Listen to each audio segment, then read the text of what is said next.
Welcome to another edition of Fast Break. I'm Penny Davis, NCAA National Coordinator of Women's Basketball Officiating. The topic of this video is post-play. Post-play has been a long-standing point of emphasis as the prime real estate for high-percentage shots is a valued asset in our game and is a place where play can easily escalate from physical to rough. Officials need to be fundamentally sound with court coverage basics and concentrate on the competitive matchups, see the entire play, and make accurate rulings when there is illegal contact. Let's look at some examples. In this example, white 3 impedes the cutter initially and then displaces the cutter in a second action. The lead official correctly detects the second displacement of the offensive post player as they attempt to cut through the lane.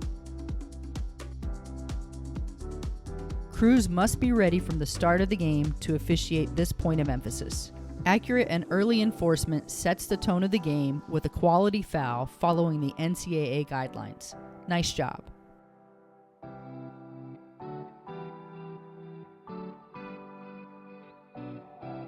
In this example, the lead is able to detect the illegal contact by the defender when they grab the arm of the offensive post player. While the ruling of the foul is accurate, the court coverage shown here has room for improvement. As a reminder, when rotating, the lead will move laterally across the end line at an accelerated pace while officiating the competitive matchups in the lane.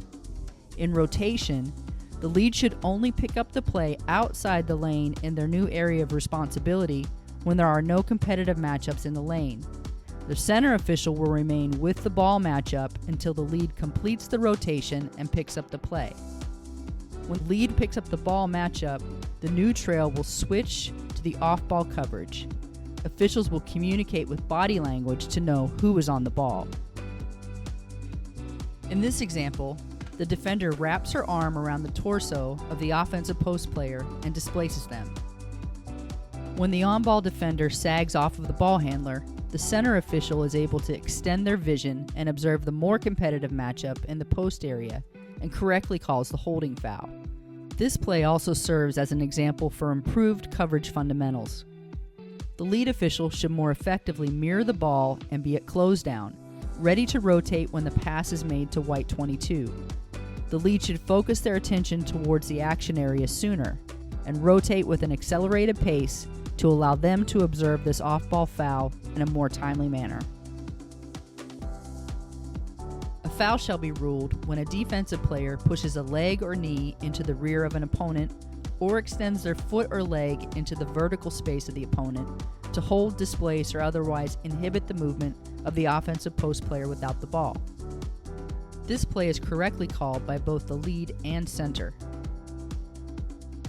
The post defender obtains legal guarding position on the moving opponent before the offense attempts to set up in the same location as the defender.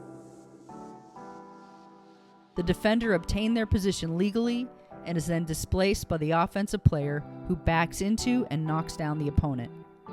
While the offensive player does slow up before contact, the backward force is enough to create the displacement. The lead official correctly rules an offensive foul on the play. Good concentration and coverage of off-ball action. 3 seconds in the lane is a violation that must be ruled on the offensive post players. The rule requires an offensive player to clear the lane with both feet to reset the count. In this example, the offensive post player is in the lane for more than 3 seconds and is properly penalized for the violation. As a reminder, officials should give the stop clock signal first when calling this violation, followed by the 3-second violation signal, which is shown here. This play illustrates the potential for a player to attempt to fool the referee. The lead official does an excellent job to see the entire play and recognize that the defender grabs the opponent and then simulates being fouled. Since a foul is ruled on this play, the action for faking being fouled is ignored. The discipline to concentrate on off-ball coverage and to observe the entire play leads to an accurate ruling. Great job. In this final example, the defender in gray simulates being fouled when she falls to the court. The offensive post player in red turned to their left around the defender, who fell in a different direction. Officials should recognize when a player falls in a direction that defies logic, as in this example. The lead official sees the whole play and then properly demonstrates the faking being fouled signal, which serves as a team warning to Gray.